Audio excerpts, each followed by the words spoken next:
Hello everyone, स्वागत है आपका आज की क्लास में और मैं हूं आपका नेट वाला भैया। तो भैया आज क्या शुरू करने वाले हैं?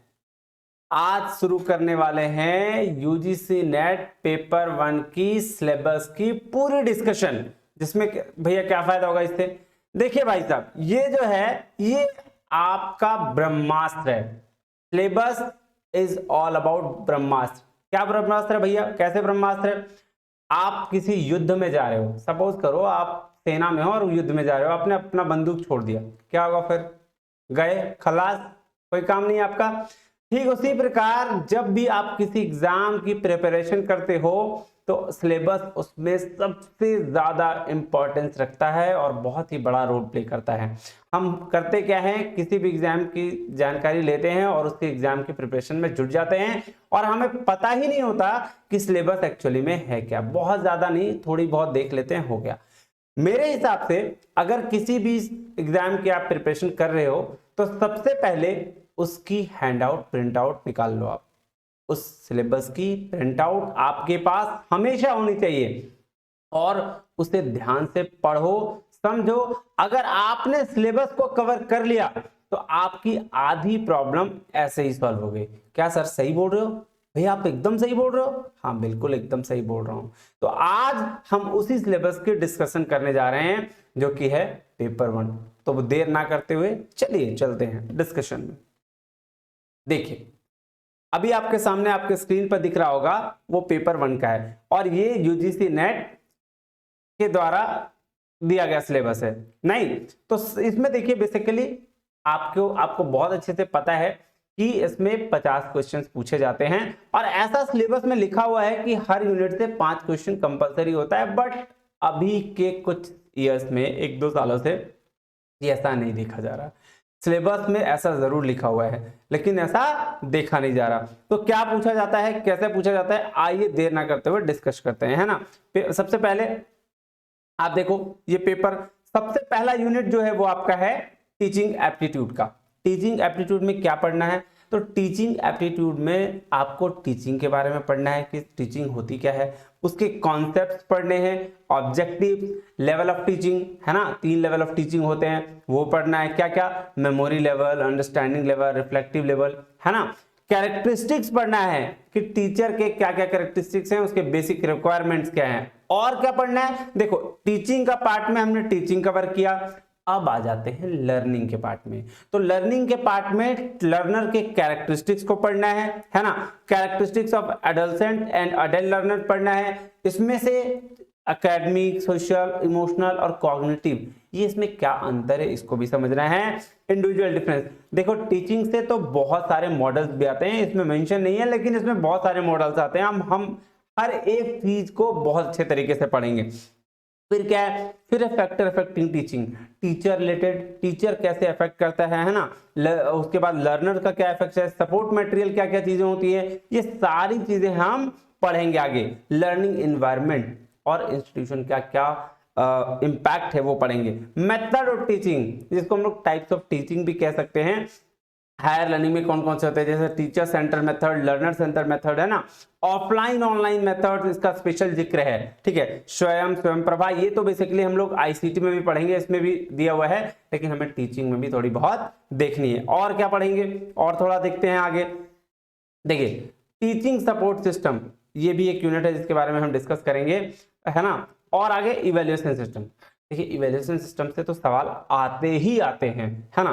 टीचिंग से, लर्निंग से, ये सब ऐसे पार्ट हैं जिससे आपके सवाल आने कंफर्म है। जैसे लर्निंग का ये जो आपने पार्ट पढ़ा ना, लर्निंग इफेक्ट, ये देखो मैं दिखा रहा हूं अभी, एक मिनट। ये देखो लर्नर के जो एडोलसेंट और अडल्ट लर्नर, इससे सवाल आने आने हैं।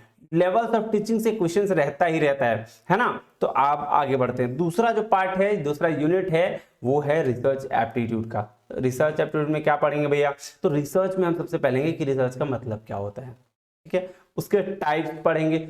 आप आंख बंद करके बिलीव करो कि टाइप से एक क्वेश्चन रहना ही रहना है, कोई इसमें दो मत नहीं है। पॉजिटिविज्म, पोस्ट पॉजिटिविज्म अप्रोच क्या होती है, मेथड्स ऑफ रिसर्च क्या होते हैं, इसमें एक्सपेरिमेंटल मेंशन है, ध्यान से देखिएगा। एक्सपेरिमेंटल रिसर्च मेंशन है, descriptive, historical, qualitative, quantitative method, ये सारा का सारा आपको पूछा जाएगा। उसके बाद क्या है, steps of research. Steps of research को आप प्रोसेस ऑफ रिसर्च भी कह सकते हो, नहीं तो ये भी आपको पढ़ना है। उसके बाद थीसिस, आर्टिकल राइटिंग में फॉर्मेट का, रेफरेंसिंग का क्या क्या फॉर्मेट, स्टाइल्स और रेफरेंसिंग क्या है, ये भी पढ़ना है। एप्लीकेशन ऑफ आईसीटी, बिना कंप्यूटर के आज एक ही काम भी नहीं होते हमसे। इवन अभी देख लो, टेक्नोलॉजी की वजह से हम अभी भी कनेक्टेड हैं आपसे। तो एप्लीकेशन ऑफ आईसीटी, आईसीटी का क्या रोल है रिसर्च में, ये भी पढ़ना है। और रिसर्च एथिक्स, जिससे सवाल हर बार आते ही आते हैं। एक थर्ड यूनिट है, एक आपके पास क्या है, ये थर्ड यूनिट। थर्ड यूनिट मतलब ये हो गया फ्री के नंबर। अगर आपने थोड़ी सी मेहनत कर रखी है, थोड़ी सी प्रैक्टिस कर रखी है, तो ये आपको फ्री के नंबर है। क्या है भैया, ये है रीडिंग कॉम्प्रिहेंशन। ये तो आपके ऊपर होता है, ये टीचर के ऊपर नहीं होता है। ये आप कितना मेहनत करते हो, कितना रीडिंग कैपेबिलिटी बढ़ाते हो, उसके ऊपर ये है। तो इसमें आपके 5 क्वेश्चंस पूछे जाते हैं, ठीक है। और अभी की सबसे इस पूरे पेपर 1 की सबसे हल्की और सबसे अच्छी यूनिट कम्युनिकेशन। कम्युनिकेशन में क्या क्या पूछा जाता है, तो कम्युनिकेशन के मीनिंग, टाइप्स, कैरेक्टरिस्टिक्स, है ना। इफेक्टिव कम्युनिकेशन क्या होता है, जैसे अगर मैं आपको बोल रहा हूं, आपको वो बातें समझ में आ रही है कि नहीं आ रही है ना, ये सारी चीजें उसमें पढ़ेंगे। Verbal, non verbal, intercultural, group communication, classroom communication, जिससे सवाल आते ही आते हैं, है ना। और बैरियर टू इफेक्टिव कम्युनिकेशन, तो जब हम कम्युनिकेशन हमारी इफेक्टिव होने के लिए, तो हम तो कोशिश करते हैं कि हमारी कम्युनिकेशन इफेक्टिव हो, हम जो बोल रहे हैं वो आपको समझ में आए। लेकिन फिर भी अगर नहीं समझ में आ रही है, तो उसके बीच में क्या ऐसे बैरियर्स आते हैं, इसके बारे में भी जानकारी हमें लेनी है और हम आगे पढ़ेंगे। मास मीडिया एंड सोसाइटी, इसकी भी जानकारी हम लेंगे। तो आगे आइए, और फिर क्या है भाई, 5वां यूनिट में क्या है, 5th यूनिट। ये यूनिट ऑलमोस्ट बहुत सारे लोगों को लगता है कि बहुत टफ यूनिट है, हालांकि ये सबसे इजी यूनिट है। मैं आपको पढ़ाऊंगा, आप देखना, ये यूनिट बहुत ज्यादा है। इसमें आपको टाइप्स ऑफ फ्रेजिंग पूछे गए हैं, number series, letter series, code, relationships, ये सारी चीजें। और मैथमेटिकल, मैथ्स के कुछ पोर्शन है, जिसमें fraction, time and distance, ratio, proportion, percentage, profit and loss, interest drawing, average, ये बेसिक सी चीजें, ये इजीली हो जाएगा, है ना। और सिर्फ इसमें से 5 क्वेश्चंस आ जाते हैं, ऐसा आपको मानना है, क्योंकि ऐसा एनटीए कहता है। हालांकि 1-2 क्वेश्चन आगे पीछे हो सकता है। आगे बढ़िए, ये पार्ट है भाई साहब, मतलब इतना इंटरेस्टिंग पार्ट कि मैं बता नहीं सकता। क्या है, लॉजिकल रीजनिंग, बहुत ही इंटरेस्टिंग पार्ट, जिसमें आपको पढ़ना है structure of arguments, structure of categorical propositions, mood and figure, है ना, formal informal fallacies, connotations, denotations, square of opposition. मतलब ये फ्री के नंबर है भाई साहब, ये सब फ्री के नंबर है ना। उसके बाद एनालॉजीज, है ना, वेन डायग्राम। और अभी ये तो 2-3 साल से, कुछ दिनों से ये इंडियन लॉजिक पूछ रहा है। ये इंडियन लॉजिक मोस्ट इंपॉर्टेंट, मतलब इससे आना कंपलसरी है। ये देखो, मीन्स ऑफ नॉलेज, प्रमाण, और ये प्रमाण में 5 है, प्रत्यक्ष, है ना, अनुमान, उपमान, शब्दा और अर्थपति, ये 5 के डिटेल्स में पढ़ने हैं आपको। और अनुमान के भी टाइप्स पढ़ने हैं, इससे तो सवाल आते ही आते हैं, ठीक है।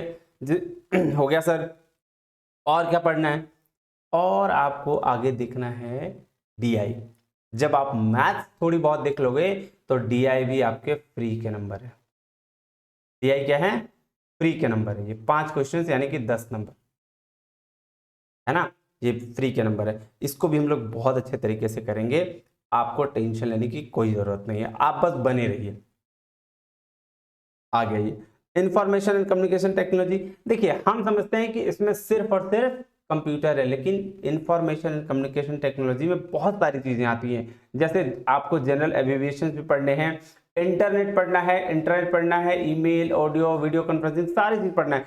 Digital initiatives in higher education, higher education में बहुत सारे डिजिटल इनिशिएटिव है, उसके बारे में भी आपको पढ़ना है। आईसीटी और उसकी गवर्नेंस, बेसिकली ये देखने में बहुत छोटा है, इसमें बहुत सारी चीजें हैं और बहुत अच्छे तरीके से हम पढ़ेंगे। आपको ये चीज पिछले वाले वीडियो में मैंने एक एग्जांपल के तौर पर आपको एक कम्युनिकेशन की बुक दिखाई थी। अब आगे चलिए, देखिए भाई साहब, अब जो आ रहा है ना, वो है पहाड़। लगती है सबको इससे डर। क्या, किसकी बात कर रहे हो भैया, मैं बात कर रहा हूँ पीपल एंड एनवायरनमेंट की। इसको भी हम बहुत अच्छे तरीके से पढ़ेंगे। डेवलपमेंट एंड एनवायरनमेंट है ना, मिलेनियम सस्टेनेबल डेवलपमेंट, एक क्वेश्चन पक्का इससे रहता है। ह्यूमन एनवायरनमेंट इंटरेक्शन है ना, अब देखो ये एनवायरमेंटल इश्यूज, इससे भी एक क्वेश्चन रहना ही रहना है, ठीक है। Impact on pollution on human health, ठीक है। एनर्जी, एनर्जी से भी एक क्वेश्चन रहता है ना, और एक दो क्वेश्चंस रहते हैं जो आपके करंट टॉपिक्स हैं उससे, जैसे और भी कुछ इससे मिलके आ सकते हैं, जैसे एक ये भी टॉपिक है, आप देख सकते हो ये तो भाई साहब इसको आपको छोड़ के ही नहीं जाना है। ये प्रोटोकॉल इंटरनेशनल जो एग्रीमेंट है, आप इसको देखो, monitor protocol, Rio summit, convention of biodiversity, Kyoto protocol, Paris agreement, international solar alliance, ये 6 के बारे में जिक्र है, बट हम और भी बहुत सारे एग्रीमेंट है जिसके बारे में डिटेल्स में स्टडी करेंगे। तो बेसिकली ये सारी चीजें। अब और क्या है, एक लास्ट यूनिट जो आपकी बची हुई है वो है हायर एजुकेशन, है ना। आप इसको देखते हैं क्या कह रहा है, institutions of higher learning and education in ancient India, ancient India में जो भी हायर एजुकेशन थे उसके बारे में पढ़ना है।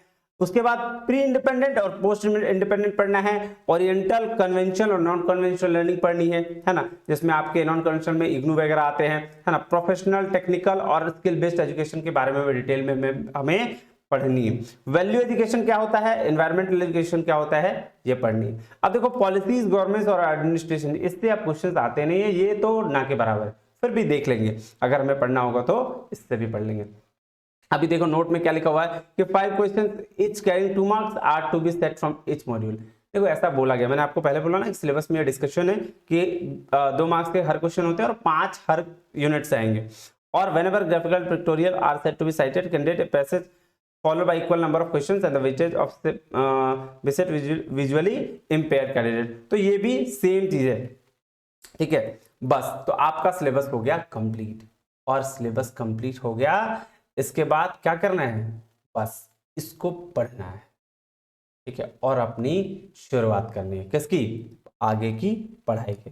तो आज के लिए इतना ही, वीडियो में बने रहे हमारे साथ, तब तक के लिए जय हिंद।